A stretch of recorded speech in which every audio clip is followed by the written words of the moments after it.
Good afternoon. This is Virgin Radio Lebanon, and I'm here with you on a Sunday, which is very different for me, but I'm so excited to be here because it is October 10th, and class has designated October 10th as Specific Learning Difficulties Day, and I'm so happy to have this day introduced to you by Ms. Carmen Shaheen Dabbani, who is the founder of class, and she is here with me today. Good afternoon. How are you doing? Good afternoon, Zena. I'm so happy to have you here. Thank you for having me, and thanks to Virgin too. Oh, we're so glad to have you here to spread some awareness, to talk about this more. This is the first time I've heard of it, so I'm very excited for people to learn more about class. So could you please tell me a little bit more about it? Let's start there, just the foundation of it.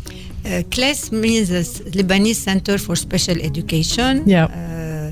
It's an organization which helps children with specific learning disabilities.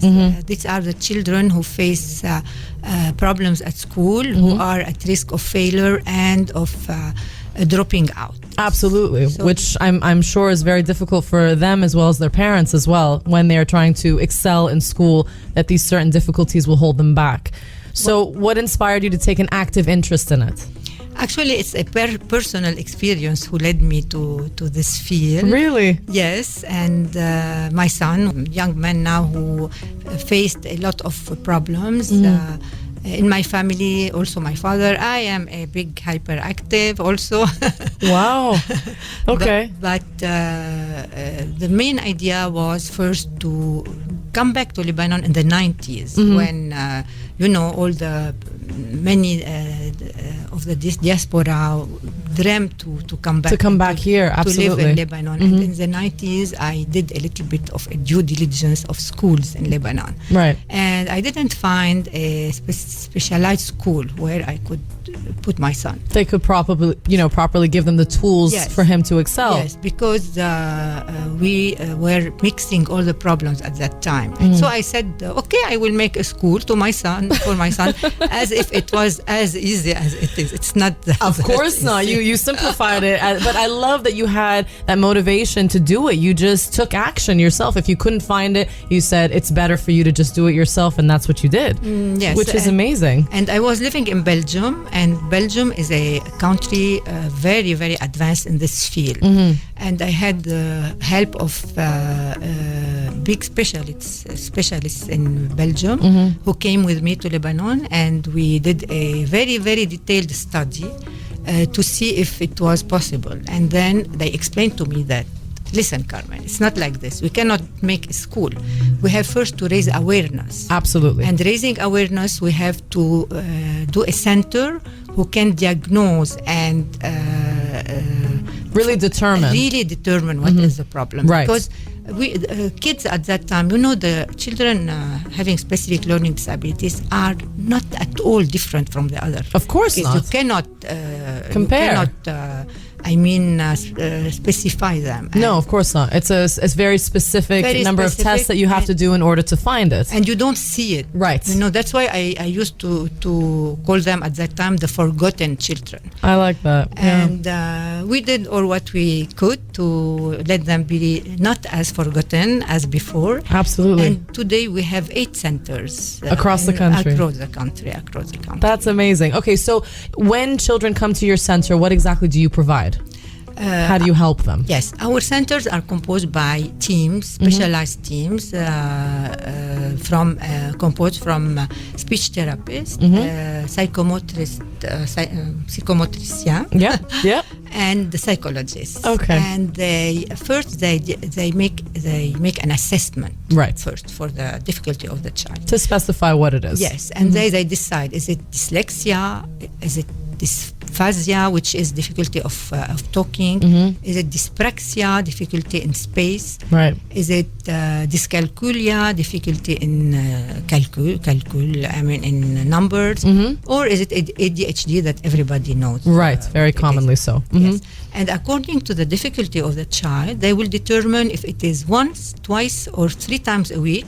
He will come to the center after school. Right. This is very important to know. We are not a class. No, you don't replace their schooling. We don't replace the school. We don't have teachers. Absolutely. We just have specialists and therapists that sit with the children. They give them specific tools and they help them. Do they help them with their homework and their studies as well? No. No, they we just don't give them.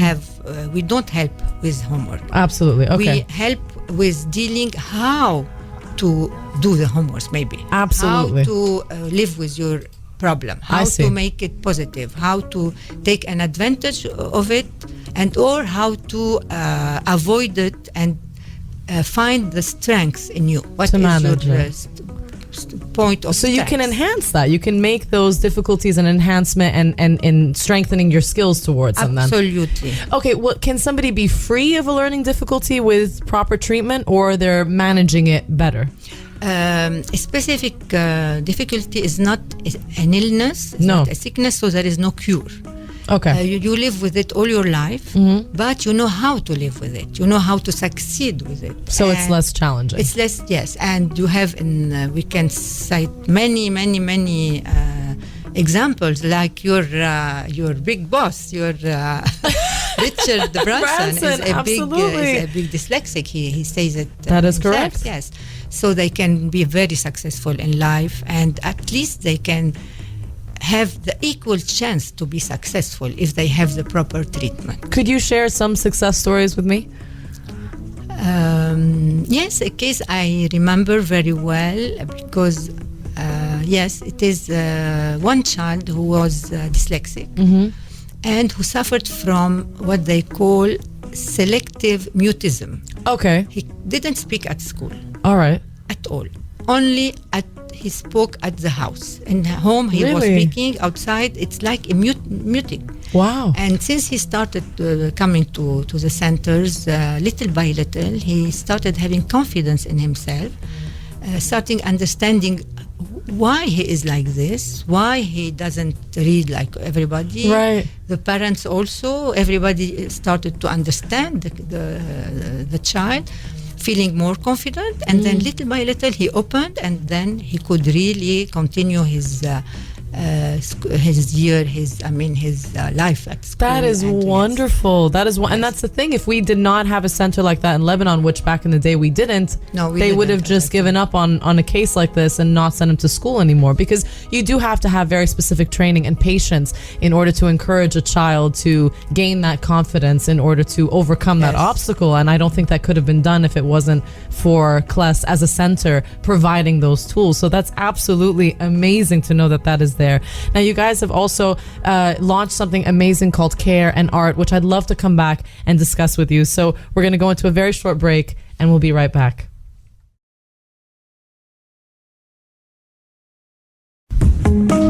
It's Virgin Radio Lebanon, and we are back. I'm so happy to be back with Miss Carmen Shaheen Debani from CLES to talk about a program that was launched in 2019 called Care.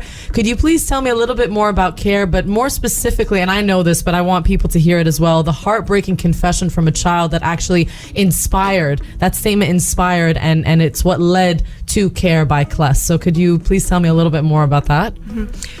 One of our therapists was worried about a specific child who was usually very cooperative and was improving. And all of a sudden, he was like very tired, very not focusing at all. And she asked him, why are you so tired and not focused? And he confessed that he was hungry. He didn't eat since 2 days. And this was repeated in other centers. So we were like, we said, no, we cannot stay like doing nothing when our kids are knowing the circumstances. Starving, and a child shouldn't be hungry. Of course. So we decided to start a program, Care by CLES, just for our kids, the families that CLES take care of. Of course. And we were overwhelmed after this. We started with 500 families, then 1,000. Then today we are distributing to 32,000 Lebanese citizens. It's amazing. Food and hygiene products every 1 month and a half. They receive to cover half of their needs all over the year. Since 2019? Yes. And my husband and I, with some very close friends, we are ensuring that this program will be that you can maintain it and continue it. You know, humanitarian aid is not part of our mission. Exactly. This is what I was going to say. It's very a different direction from what the mission is of class, and yet still you expanded beyond the horizon of just helping children with learning difficulties into a whole other field. But I think you understand the importance of that going hand in hand, where if they're comfortable at home and you can help their parents, because that's difficult for them as well, then they would be doing even better at your centers when it comes to learning as well. So together that works really well. Because a child cannot perform if he's not hungry, of and course. if his family is hungry. It's not. It's very important to stay present and to let them feel that they are not alone. You have the support. Together we can go forward and we can do something. And what do you think has changed in the initiative over the past 3 years? I think that many NGOs are helping, and I really want to thank them, because it's compassion is what is today the new life guide in Lebanon. Right. And, without this, we couldn't have continued, you know. And what changed, I think that it's maybe better organized now, and families know better what to expect. Right. And we also know that it's our duty now, and as long as Lebanon needs it, to be present and to do whatever we can. Absolutely. And you didn't stop there. You guys have also expanded into another program called Art by Class, which is amazing, because I studied art in university. So the fact that you're giving this opportunity to other artists across the country for young, actually for any age whatsoever, is fantastic as well. So let's move into that. Tell me a little bit about Art by Class as well. Actually, for 10-10 for the day, for today, it's this day for dyslexic, dyspraxic, all these difficulties. We always do something. And this year it was an original, a new idea that my brother, who is a director and an actor, Carlos Shaheen, he suggested to me, and I love this idea. Okay. It was to launch a grant to encourage new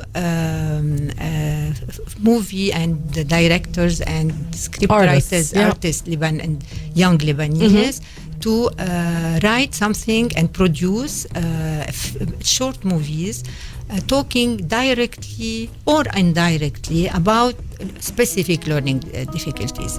And we were really very amazed to see that we received a lot of scripts. Participation. A lot of scripts, yes. And a professional committee chose 5 from these scripts, and they produced the movies that we saw today. And that's amazing. This happened just now. It happened today. Yes. So you grant these amazing grants to different artists, and they could be of any age, any gender, and they can participate in this and win this grant to follow through in that field. It's amazing. It's absolutely wonderful. Now, what are your future plans? You know, in the situation here today in Lebanon, we can say that hope is something that is left when everything is gone. But if you have hope, you have everything. But hope is not enough. We need action. That's why for the future, we always look for actions. We will be here always for Care by Class. We will be here for our centers, for our kids, for Art by Class. And we are studying something very new today with Virgin, something very big. Yes, we are. Concerning the music and... another art platform. Another art platform. Yeah, exactly. That will start probably much earlier than October of the next year, and I think you will tell them more about it later. Absolutely. I'm hoping to host you one more time sometime next year so we can discuss it a little bit further. I love that we're collaborating, and I love so much that you are constantly expanding. You're not staying within your comfort zone. You're still reaching out to find ways in which you can make these kids more comfortable, how you can help them in their homes, with their comfort, in their schooling, and it's honestly, it's inspirational to see the work that you've done, and there's so much appreciation. And I'm sure so many parents and so many people learning about this today are going to be so moved by everything that you're providing and just all the care, the actual care that you're putting out into the world. So the last thing I just want to ask is where you guys are located, how people can reach out to you if they're hearing about this now and they feel that they could use your services, how they can get to your centers. The simplest way is to go online to our website, class.org. And the parents, if they want some hints and some, advice, they can go to class.org/parents. Okay. And they will have all the information about our centers, where they are located, about the programs, how to reach out. Everything. It's very easy That's to go wonderful. Online. Thank you so much for coming in. I'm wishing you the best of luck and sending so much love to your team for putting this together. And thank you so much for being here. I have a wonderful team, by the way. You must. Honestly, you must have covered this much ground. They must be fantastic. Wonderful team, wonderful friends, wonderful support. Wonderful support. Thank you so much for coming in. Thank you so much. Thank you, Zena. Thanks to Virgin.